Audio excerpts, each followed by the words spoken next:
Glory Cloud Podcast, episode 75.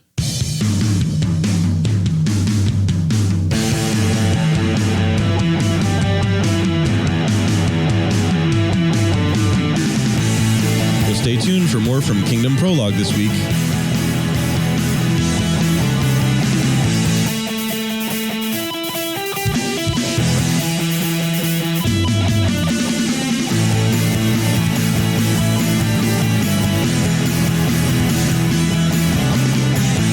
Welcome back to another episode of the Glory Cloud Podcast. I'm your host, Chris Caughey, and we're joined by a new co-host today, Pastor Todd Bordow. Todd is a Jewish believer who came to Christ at the age of 17.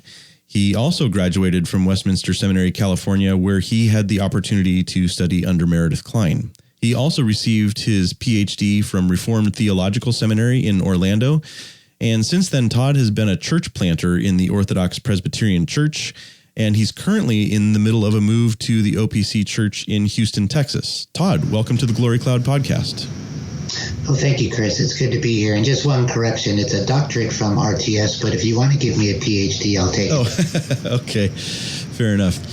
Well, we're very glad to have you with us today. I'll just run through the regular housekeeping before we jump into our discussion of Kingdom Prologue. Please do visit our show notes page over at meredithkline.com/podcast. There you can find all of the resources that are mentioned during the course of the episode. And if you have not yet rated us on iTunes or subscribed to the Glory Cloud Podcast on your favorite podcatcher, we would really appreciate it if you do that. Those are free things that you can do to support the show. It helps other people find us when they're looking for good theological content in their podcasts. And if you have the means and you'd like to help us cover the cost of hosting the audio files from month to month, you can find a donate button over at meredithkline.com/podcast on the right-hand side of the page. And anything that you can donate is helpful and very much appreciated. Also, if you're thinking about purchasing any of the books or other resources mentioned in the episodes, you can help me out by purchasing through the links on the show notes pages. And I wanted to start plugging my book, The Tale of Two Atoms, more regularly, but when I think of The Tale of Two Atoms, I also think about Fikret Bocek, because Fikret and a member of his congregation, Bulat Yasar, translated my book into Turkish, and Fikret has been using it with Christians in Turkey. And if you've never heard of Fikret, he has a really amazing story of how he grew up Muslim in Turkey and came to faith in Christ and ended up studying under Meredith Kline at Westminster Seminary, California. In fact, I'll bet that Fikret and Todd overlapped in their time at Westminster. But I just found out yesterday that Fikret is facing life in prison in Turkey now because of his preaching of the gospel and his church planting activity. So I'm going to post an interview with Fikret on the show notes page and a report about the circumstances regarding his impending arrest. So if you're listening to this, please pray for Fikret Bocek, his wife and children, and the congregation that he has been serving in Izmir, Turkey. Todd, were you and Fikret at Westminster at the same time? You know, thinking back, it's so long ago. I think so. There were a number of missionaries from that area. I don't all remember their name, but if he was in the 90s, I probably was there with him. Okay.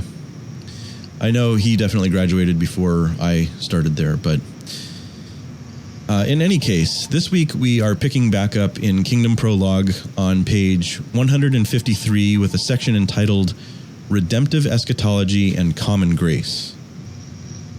It's interesting, Chris, because the way Kline approaches on 153 and 154 this issue of common curse, he does it in the sense that the common curse that came after the fall was actually good news. Not in the sense that it's the good news of the gospel, of course, but for what it could have been, which could have been final eschatological judgment. Kline notes that the curse that came after the fall was temporary, and man would still continue. There would be a promise of a Messiah born, and so life would continue on. There would be a warfare between the seeds, as was promised.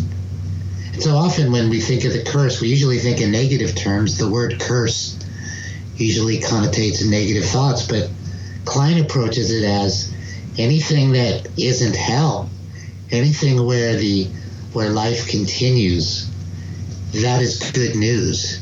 And so Kline introduces this idea of common grace, that even though after the fall man deserved hell, he was not sent to hell.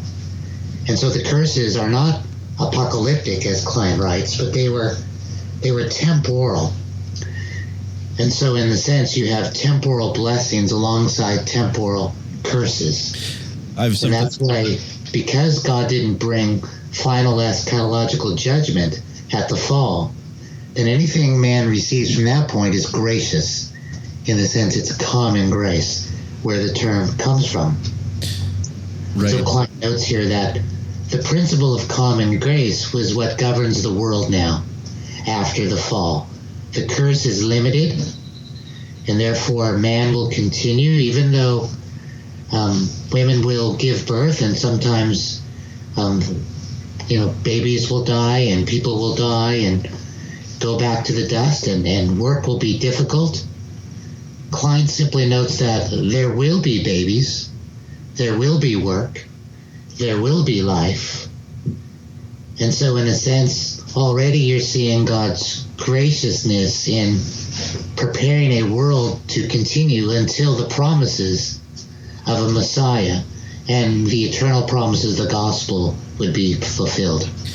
Yeah, I've sometimes referred to those curses in Genesis 3:16 through 19 as sort of backhanded blessings. Yes. So it's not ultimate. Life will go on. And yet, I'm trying to recall if it's in this section here or if it's coming up in what we're about to discuss. But he also talks about how this common grace that now regulates this world in which we live has a terminal point to it. It won't carry on into the new creation. Right. He talks about how what separates it, and he'll get more into this later in the chapter, what separates it from the redemptive plan is that common grace is temporal. It is only, and Calvin used to say that common grace serves the purposes of saving grace. And so God has a plan of redemption that is eternal in nature. But for that plan to be fulfilled, God would hold back the full force of the curse. And so life in this world would continue. And so you'd have this apocalyptic battle going between the two seeds that you looked at last week. And then the Messiah would be born. And then there would be a worldwide expansion of the gospel. And the only way for this to happen, if God holds back the curse, that it would only be temporary, that it would be restrained. And so God's plan of redemption would be fulfilled. And so we see common grace now serving the purposes and setting the groundwork for God's saving plan of salvation. And he also takes a moment, I think it's on page 154 here, to talk about the term common and to explain that what he means by that is that both the curse that we read about in verses 16 through 19 and the grace that is built into those in terms of not sending people straight to hell is common in the sense that both believers and unbelievers have access to this common grace. Yes, the blessings, and we'll see that as we move on in Genesis 4, but the blessings of common grace are given both to the righteous and the unrighteous. Mm-hmm. And as chapter 4 unfolds in Genesis, of course, we see how the benefits of music and the arts and science and discovering the world and building are given both to believer and unbeliever. And it's specifically here Cain's line which begins to produce these common benefits for mankind. And included in that is the fact that even after the fall, we see Cain's line getting married. So God will still use the family as the building block of society in a sense. That will be the the means by which society is preserved by people growing up in families and marriage. Now, all of this, of course, will be polluted by sin, but nevertheless, these are still common grace blessings that we have: families, marriage, government, science, etc. And so Kline sees the curse, and again in that strange way, as good news, simply because it's not as bad as it could be, and it sets the stage for redemption. Right, and I remember him saying in class that it provides a stable environment in which humanity can flourish so that he can save a people out of that humanity. Yes, and it helps to understand when Paul deals with government in Romans 13. This is the way he's looking at government. Paul had no illusions that government would be holy or spiritually beneficial. Paul simply saw government as a means by which to restrain chaos because man's nature is sinful. So you look at what happened before Noah, where the Bible says man was only thinking and doing evil continually. Mm-hmm. Well, how could society last if that's man's nature? Right. And so Paul looks at government, even the Roman government, as they persecuted Christians and as they promoted idolatry. He still called them ministers of God, only in the sense that in God's common grace plan, life would be able to continue and there wouldn't be total chaos where man's sin would be completely unrestrained, which nobody would last very long if that happened. Right. So the idea, everyone likes to call out and criticize government when they're not following God's laws, but that's not really how Paul looked at government. He saw government as a very limited, necessary, but they're not going to promote righteousness in the sense that people would like it. But Paul says anything that restrains chaos and brings order so the world can continue, that is God's plan. And if you understand Paul's perspective, then you understand why Paul can say the things he says in Romans 13 about the Roman government and everything we know about Rome. Right, and the things that were likely taking place even as he wrote that. So, I mean, while we're on that topic, and I've had discussions about this passage with other Christians who tend to see more of a cultic role for the state, but it strikes me that Paul uses two very generic terms when he's talking about what the state is supposed to be encouraging and discouraging. He doesn't use sin and righteousness. He uses Greek words that are basically just generic good and bad.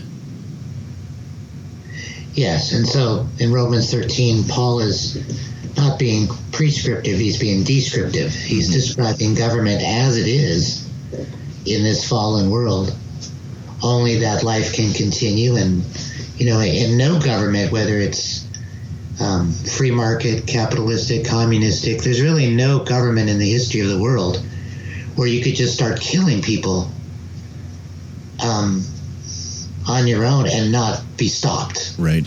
Even there are a few moments in history like Rwanda where there seems to be chaos, but that soon is squelched and settled back. And so that's how Paul viewed government. No illusions of grandeur there. Simply to hold man in check until God's ultimate redemptive plan is fulfilled. Okay. And that when we continue on in here in 154, Kline moves on then to the cultural mandate. And he notices continuity and discontinuity after the fall. So he notices that before the fall, man and women were to procreate and fill the earth. And after the fall, and we see that again with Noah, that man is given that mandate, but now Kline says it's modified. So it's modified in the sense that originally the cultural mandate was also the mandate that would bring about the kingdom of God. Kline notes that as man fulfilled the cultural mandate to subdue the earth and to bear children, eventually the earth would be full, and God would come down and glorify the earth and glorify man with that eschatological spiritual life that the tree of life pictured. And so in one sense, you have the return of the cultural mandate after the fall, but it no longer has that eternal eschatological goal anymore. Now it's only common. And so now, as you said, believer and unbeliever share in the mandate. Both believer and unbeliever are to marry, have children, subdue the earth. They both do that in God's common grace. And that's where Kline brings in again Genesis 4, that you see unbelievers subduing the earth as well as believers. And so common grace then is very limited.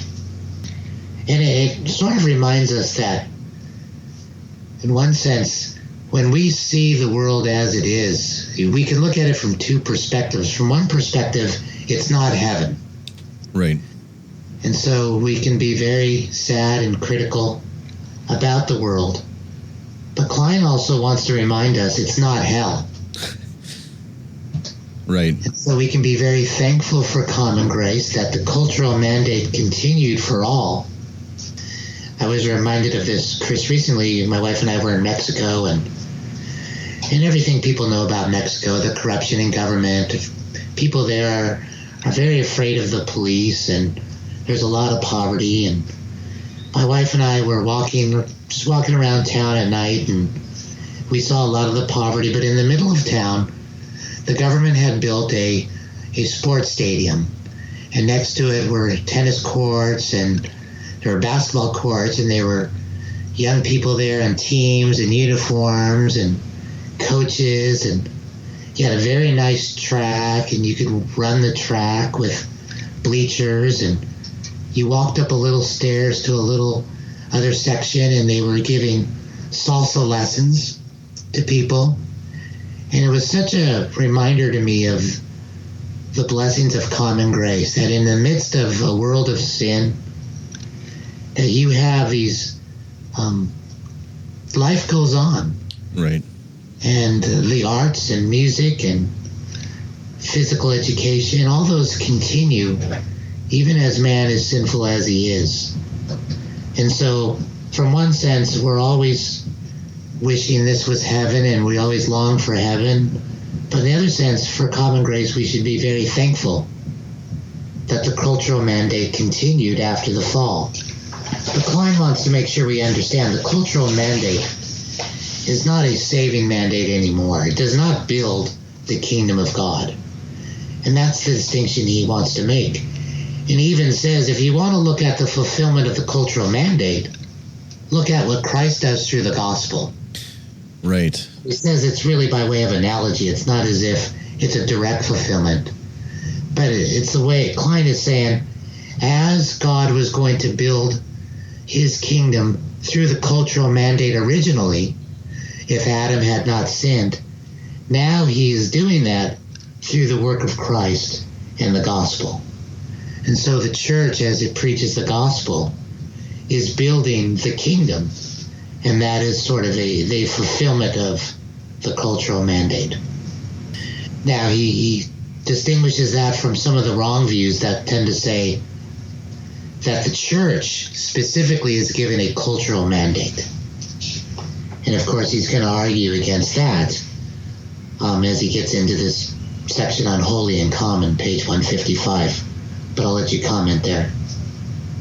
Well, you just put it better than I could have, that the cultural mandate, which was about Adam and Eve filling the earth with humanity and building megapolis, that God would then at some point confirm them in righteousness and transform that into metapolis. That whole program seemed, from our perspective, to be completely derailed by the fall, but that's exactly what Christ is accomplishing in spite of the fall. So anyway, right, and Kline's helping us to avoid the error of thinking that the church has two mandates in this age. Mm-hmm. One is to build God's kingdom through the gospel, and the other is to sort of a dominion theology which builds Christian culture. Kline is clear that the cultural mandate that's been modified for man is not specifically for Christians. It's given to all people. It's the mandate to continue life. And so the church is not given two mandates. And what happens when you have two mandates, you tend to minimize one and put too much focus on the other. And sometimes we see that happen where the gospel gets minimized for cultural dominion and success. Right. Kline doesn't see two mandates. He sees the gospel mandate. And then, of course, included in that is to preach the gospel and then bring people up in maturity in the Lord, teaching them all Christ commanded. But there's not a separate mandate of culture that's unique to Christians. We share that cultural mandate with unbelievers that's been modified because of the fall. Right. And the fulfillment of the cultural mandate, I think Kline's tapping into Paul's language of believers being the living stones that are being built up into the eschatological temple, right? Yes, and what's really helpful to me as you read through this is Kline avoids the danger of making saving grace and God's redemptive plan subservient to God's common grace. Right. And you see that when you hear about this idea of the gospel brings human flourishing. The problem with that, and you hear that so often today, is sometimes the gospel is a means to an earthly end. Right. And so if we really want human flourishing, we have to get more people saved. And then as a result, this temporary common grace culture will simply get better. There'll be more flourishing. And dominion theology does the same type of thing when they want the world to be better. They want it to be governed by godly principles. And the way they look to that is through first regeneration. But their goal tends to be backwards. Saving grace is never subservient. It never is here to serve the benefits of common grace. Common grace always serves saving grace. And it reminds us of Gerhard Voss when he says that our religion has to be heavenly in character. The purpose of salvation is not to make this world a better place. God is saving people to build and to prepare an eternal bride for himself. Now, in the process, if this helps the world, that's a wonderful thing, but that's never the ultimate goal. And Kline sort of keeps us on track as he makes his distinctions in this chapter. And he talked about how if theonomy or dominion theology were to have their way, it would really end up causing God to not make good on his promise regarding common grace, because it would mean bringing about an end to the common grace order.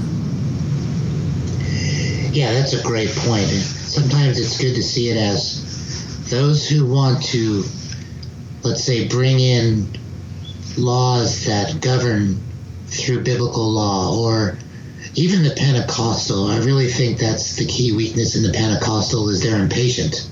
And so the Pentecostal wants healing for the body now, when we've been promised that at the eschaton. And they're trying to bring in the future now, when it doesn't belong to this common grace age. And even in worship, sometimes the Pentecostal has this need for every time they worship to be extremely with heightened emotions. And that's what heaven will be like. It'll be full emotional connection. But worship in this common world can feel common. It won't always feel ecstatic. But God is still meeting with us and feeding us. We don't need to rush heaven. And in the same way, that's what dominion theology does. They want God's eschatological judgment sort of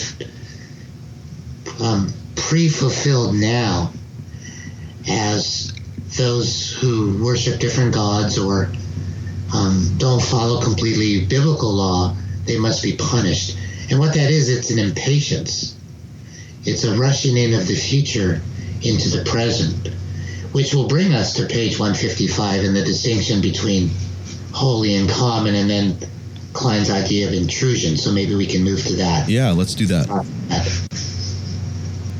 Maybe we can just use Kline's words themselves to get this part of the discussion started. On page 155, he says, a further facet of the commonness that is in view when we speak of common grace calls for attention. This sphere is common not only in the sense that its benefits are shared by the generality of mankind, the just and the unjust alike, but in the sense that it is non-sacred. Particular emphasis needs to be given to the fact that the political, institutional aspect of common grace culture is not holy, but profane. Yes, and notice how, for Kline, non-sacred and profane are really the two sides of the same coin. Right. And so, and what he means by that is there's no eternal benefit to these things. They are part of the fallen world.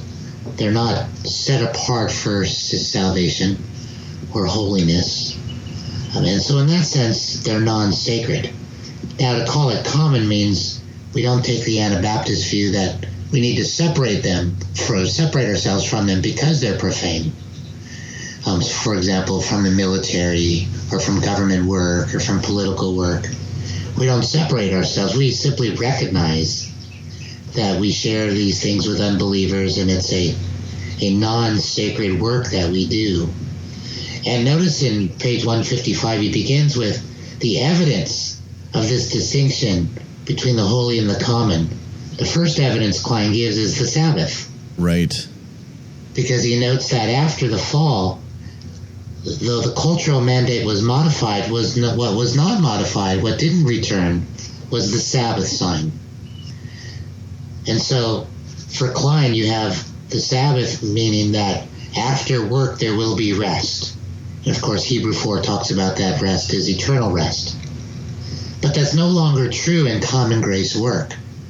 There's no promise that when we work in this life, commonly, that there's an eternal rest waiting for us as a result of that work. So Kline notices that the Sabbath does not return after the fall, and especially as given to the world.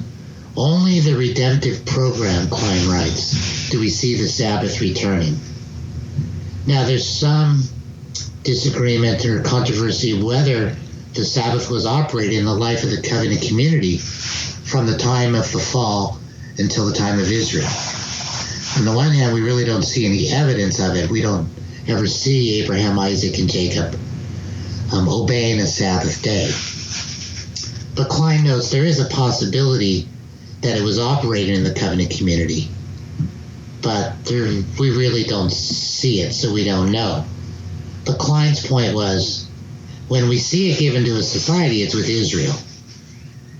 And so when the theocracy was established with Israel, the sign of the Sabbath returns because Israel was a holy nation and they were given the promises of redemption. Now you have the sign that work will result in rest.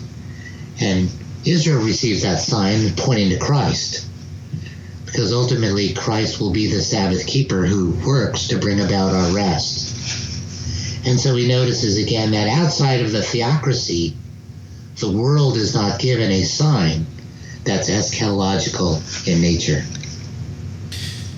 Right. And one of the things that is bound up with the Sabbath is this holiness, and a number of places in the Mosaic covenant, God is telling Israel to be mindful of the distinction between the holy and the common. So it makes sense that they have this holy Sabbath sign given to them because they are holy, and things that are common don't have that Sabbath sign given to them.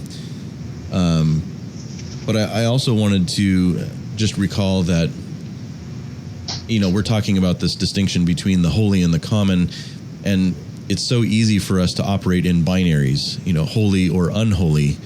And Kline wants to say of common grace that it doesn't fit into either of those binaries. It's a third thing. It's non-holy. Exactly. And some people are confused because they think common means neutral. Right. And so they think Kline is saying that there's a neutrality out there that isn't either righteous or sinful. And Kline isn't meaning that. Kline is saying that the cultural mandate after the fall is common but profane. And so you have sinners doing these things for sinful reasons, ultimately. So there's really no neutrality when it comes to people.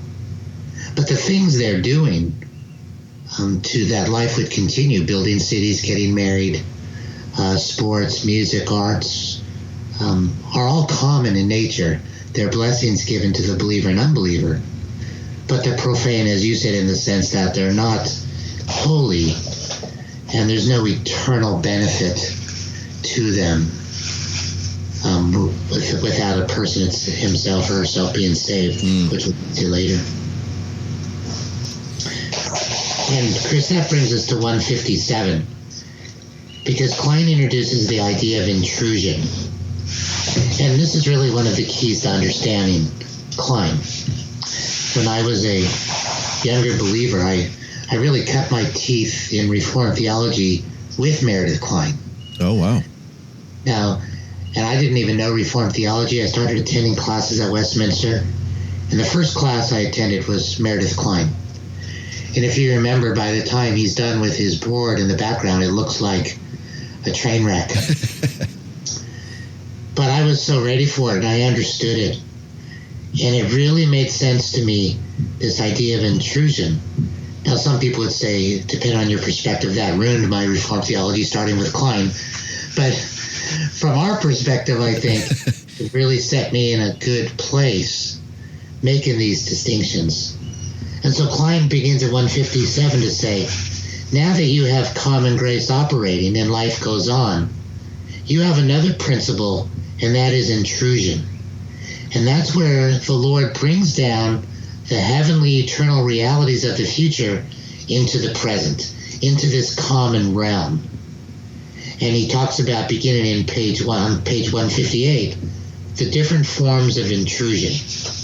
And the first one he gives, of course, is the incarnation itself. Right. Because here you have God coming down into this common grace world and becoming man.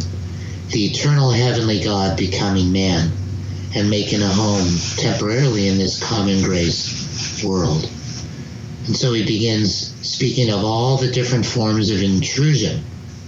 And the more he talks about these things, the more the Old Testament and different things in the Bible begins to make sense. Notice how after the incarnation here in 158, the cross is intrusion. Because at the cross, Judgment Day has already occurred for the elect. And so the future is brought into this common grace world at the cross, as our sins were laid upon him. And that darkness that was over the cross was Judgment Day for us, as he was judged in our place. Do you want to comment before I go on to the other examples he gives? I mean, certainly the cross is the ultimate intrusion, because now we have perhaps episode 1 of the final judgment itself breaking in, episode 2 being when Christ returns. But I mean, we even see that final judgment principle intruding in history ahead of time before the cross as well, right?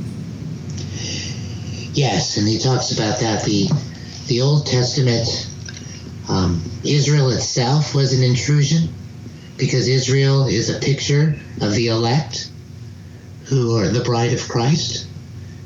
the eternal priest to God, and Israel as a nation are priests, holy priests to God in a temporary sense. And so Israel is an intrusion, a picture of the church. Canaan, the land, is an intrusion of the new heavens and earth. Canaan in the fallen world, in the common grace world, becomes a picture of heaven, as it is the land set apart for God's people. And then he talks about the temple, as the glory spirit would rest in the temple in the Old Testament. That was an intrusion of heaven in this fallen world. Matter of fact, we're told in Hebrews that Moses was given a picture of heaven as the pattern to build the tabernacle. And so if you were in the Old Testament days, if you were on a little hill outside Zion and you were looking down on the tabernacle, it would look like heaven. The Levites scurrying around, ministering to the throne, would look like angels. And you have the altar, and so in Revelation, the heavenly temple uses pictures from the Old Testament temple. So God gave in this common grace world a picture of heaven at the tabernacle. And as you said, the conquests were certainly not pictures of what we should be doing in the common grace world to unbelievers. They were eschatological pictures of judgment, right, that intruded into this present age as warnings of the judgment to come. Sodom and Gomorrah, the same. Kline goes on, the deliverance from Egypt is a picture of the ultimate deliverance from sin and Satan, and are being brought to our heavenly home. And then he notes the return from exile from Babylon and then Persia is then a picture of us coming back from sin to our heavenly home again, pictured by Jerusalem. He also says the miracles of Christ and the miracles of the prophets was an intrusion of the powers of the age to come into our present world order. You're seeing the heavenly power of a spiritual world being brought to our world as pictures and promises of that age. And then finally, he even brings in the judicial provisions of the Mosaic Law. Those in themselves were pictures. And then he has this warning. Then he says the interpreter must take full account, I'm reading from page 159, of these same factors in the treatment of the curse and blessing sanctions that are affixed to the stipulations of the Old Covenant and are the core of kingdom prophecy. For example, one must determine whether a particular divine guarantee of earthly good is not an intrusive feature of the life of theocratic Israel as prototypical symbol of the consummate kingdom of heaven, and therefore not to be extended to individuals or nations within the non-holy, non-theocratic context of common grace. Maybe the most common mistake people have is to use "blessed is the nation whose God is the Lord," which was a promise to theocratic Israel, and try to use that for America or Canada or other countries, as if somehow if we can officially recognize God, then we would be blessed with more common blessings than other nations. And Kline notes you have to be careful that because the principle of intrusion is so common, then when we have a blessing on Israel or a law against certain sins that were religious in nature, that we forget that the intrusive principle is working here, that these are not to be applied in a common grace setting, but these are pictures of the eschaton, whether in its judgment or in its full eschatological blessing. And so, I mean, I'm reminded as you were saying that that Ireland has a very Trinitarian statement in its constitution, and even talks about being under the lordship of Christ. And I think that may perhaps be causing some confusion for some Irish believers, you know, in these recent times, looking around, going, this doesn't seem like blessing. Right, because only God can bring in intrusion. We can't bring it in on our own. Right. We can't bring in what's promised to the future, which is a completely righteous, pure nation where those who aren't following God have some sort of judgment for that. That's what will happen. We can't bring that in if God doesn't bring it in some sort of setting, which he obviously did with Israel. But he made no such promises to the common grace world, to our nations today. Todd, would you mind, if you don't think that it would be inappropriate at this point, to talk about how you received if you were cutting your teeth on this in terms of discovering Reformed theology, how did that work as a Jewish believer? How did you receive all of this? Yeah, that's interesting, because when I first became a believer, I was part of dispensationalism, and they made such a big deal about me coming to Christ. They would say, you're doubly chosen, and you're this and that, which I always felt odd, because I had finally come to know the Lord, where we were all one, and we were all sinners saved by grace. So making distinctions about me versus other believers really made me uncomfortable. And even then, I never really was drawn to the Jewish Christian movement, the Messiah movement. I had grown up in the synagogue, and I didn't want to go back that way. And so I was in the dispensational movement. I went to a dispensational Bible college, but it never really rang true to me. I always struggled, and I wasn't really presented with Reformed theology at first. I read a little bit, but not enough. And so I was just ready. And so when Kline started making his distinctions, here I am, not even Reformed, sitting in the back of class, watching him draw these distinctions on the board. He was as close to being born again as you can imagine without being born again. The problem, of course, is trying to go home and explain all this to your wife. Oh. How do you explain Kline's board to your wife? In Kline's glossary, which for me I picked up pretty quickly, but it took a long time to explain. But it just brought the Old Testament and the New Testament and all these things that I knew really well, but I couldn't put together. It was just in a really exciting time that it just made sense to me. God just really used it in my life, and not just Kline's class, but a lot of the other classes.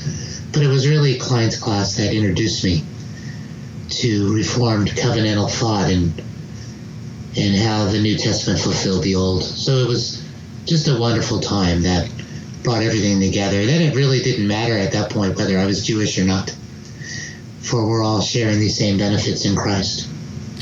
I guess I was wondering if maybe in terms of what we're talking about in this episode, his discussion of intrusion might have been jarring or disorienting in terms of what you'd been taught to that point. Yeah, not really. Only that as a dispensationalist, you're taught that the blessings physically come in, after the rapture, et cetera, et cetera. So I never was really around dominion theology or the idea of Christianizing culture, even though the dispensationalists I was around, they were very mainstream, Dallas Theological Seminary. They weren't extreme dispensationalists. But the fact that I wasn't sold on it made what Kline was doing not jarring.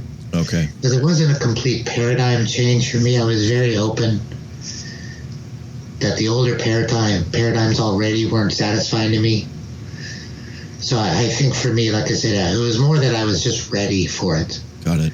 It was more exciting than jarring. Oh, good. It's interesting how Kline ends here as we move on, that he makes a point at the end of 159 and 60. And this is a point he's often criticized about, that now that he's separated the temporary, profane, common from the eternal holy, and he's made those clear distinctions, that some people may say, well, then if there's these distinctions between holy and common, then it really doesn't matter what we do in the common realm, because the Bible is a book that really is given to build the eternal kingdom. And so then the common realm becomes neutral. We can do whatever we want. All that matters is what we do on Sundays. And note how Kline ends here. He dispels that whole myth by saying that for the believer, that, and I'm reading on page 160, in the post-lapsarian world, the people of God function in both the holy cultic and the profane cultural spheres. And as they do so, they are to be conscious of doing all things, whether in the holy or common spheres, as a matter of thankful obedience to God and for his glory, and thus as a religious service. And so for Kline, all of life for the believer is religious. All of it, whether we eat, drink, play sports, we are involved in politics, all of it is to be done for the glory of God, for our neighbor's good, as service to God. Nothing is profane in our motivations. And so Kline says there's no neutrality as far as the believer in separating the religious from the unreligious in why we do things. It's all for the Lord as the Christian. But to do it for the Lord rightly, we have to maintain these distinctions. Is what we are doing, is it building the eternal kingdom of God through the gospel, or is it temporary? Both have their place, both are good. Temporary work in politics or art or building culture is noble work, and it's good work. But Kline says to dedicate all this to God, we should keep these distinctions in mind. So all of life is religious, but all of life is not holy. There's still the holy and the common until Christ returns. And that's really an important point that Kline ends on there. It really is. And it reminds me of an illustration that he used of a shoemaker who was a Christian who would make their shoes as if God himself had commissioned those shoes to be made. So, he's just making the best shoe he can possibly make. But when those shoes go into the store window next to shoes made by a non-Christian, there's no way to visibly discern the difference between the Christian shoes, if we can even talk that way, and the other shoes. I'm pretty sure the Christian shoes will help you run faster. But yeah, no, you're exactly right. And that's an important point for all of us. I really appreciate Kline ending on that point to remind us that all of life is religious for the believer. Maybe that would be a good place to end as the chapter ends. What do you think? I think so. That's a natural point to pause, and we will pick up on page 161 next week. But Todd, I really appreciate you coming on. It was really good to discuss this with you. I appreciate it too. I appreciate you and your work, and we continue, of course, to pray for Lee and Misty, and we love them and pray for the best. And we'll talk to you next week. Okay. So thank you to our listening audience for tuning in this week. You can email us at glorycloudpodcast@gmail.com. You can tweet us at glorycloudpod. I am at Machen Guy. Are you on Twitter, Todd? I think I have an account. I probably haven't looked at it in 3 years. Okay. That probably tells you that I'm not a young man. I'm not as young as I want to be either. But our listeners can also head on over to the Meredith Kline Facebook page. Just let the admins know that you listen to the podcast, and we can get you added as a member, and we can continue the discussion there. And we'll see you next week.